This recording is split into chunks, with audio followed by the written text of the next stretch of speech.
So, mag-adobo tayo ng mani. Ito na, niniwanan natin yung mga bawang. So, ang proseso nito ay bago. I-ano muna natin, ipapakuluan. Kasi sa ano doon, ang magre-release daw siya ng ng starchy para lumutong. Mas malutong daw basta pinakuluan ng mga 1 minute. So, subukan lang natin ito. Makulo na. Ito, papakuluan natin.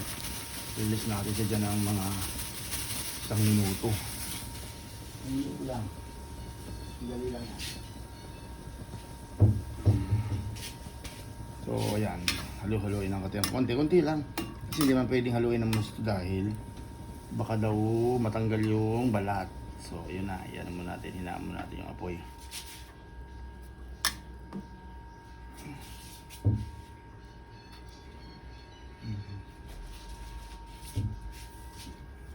Sandali lang yun. So, tapos lalagay natin. Panguin natin. Lalagay natin dito sa misa naman ito. Hindi kasya. So, meron tayong stainless. Uy! Aga. Stainless na yan. Ito yung sa ano natin, ihahangon natin dito. So eto, ayan, pinapatulo muna natin. Pasingawin natin tapos mamaya mag-aano na tayo ng mag-aano na tayo ng mantika. Tapos yan. Yan, magsalang naman tayo ng mantika.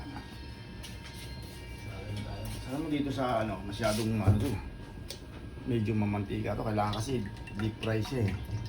Kaya medyo pero magagamit pa naman yan. Pwede pa naman gamitin yan eh.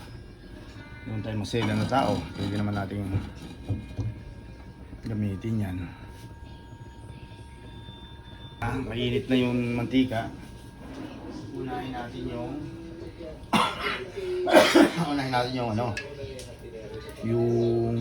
unahin natin yung bawang. Isangag natin ng konti. Kailangan medyo golden brown lang. Hindi masyadong yan. Masyado. Yung iba, hinahaluan ng konting balat yan eh, para medyo maganda yan. Lagyan mo ng balat. Ganda yan. So, ano lang, masyadong mahina lang o masyadong malakas. Yan.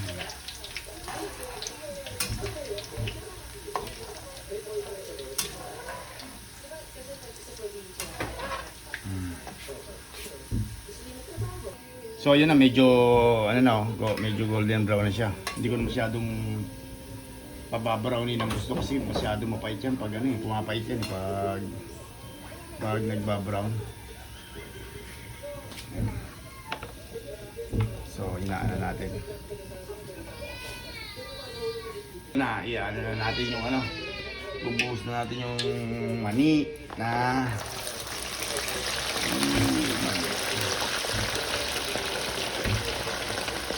nilans natin yung kanina eh. Dahil magre-release daw ng starchy. Tapos para mas lumutong siya. So marami pala Hindi pala dapat yun So titignan lang natin kung mga ilang minuto. So ang dami ng mantika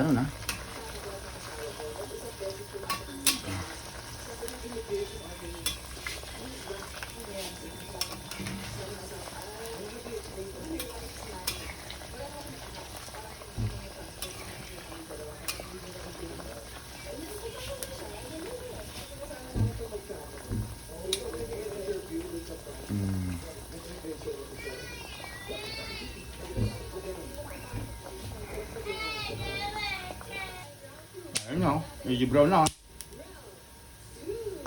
Lapit na. Hindi na lang.